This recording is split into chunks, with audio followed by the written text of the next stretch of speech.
مبین میاد جلو مادر میاد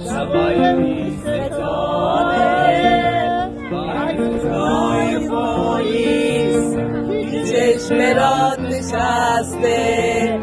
از ظلمات رد میکنه منزل را بسته منتظر میمونه حتی شبای یلدا به رو نگاه بیاد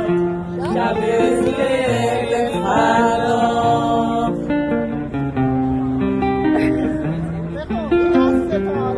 حالا یه ستاره